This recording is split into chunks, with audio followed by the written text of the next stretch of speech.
89. hadis.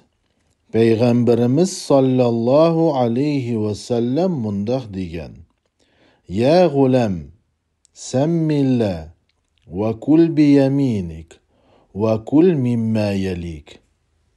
Hey bala, bismillah degin ve o'ng qo'ling bilan yegin ve o'z oldingdagi tomoqni yegin. Bu hadisda söyümlük Peygamberimiz sallallahu aleyhi ve sellem jo'zi ustida bolalarni sunnatga ve durust adabga o'rgatganini bayqasak bo'ladi. Bizmo Peygamberimiz sallallahu aleyhi ve sellem'den ulgu elib, jo'zi ustidagi adablarni saqlayli ve bolalarimizni bu adablarga o'rgatayli.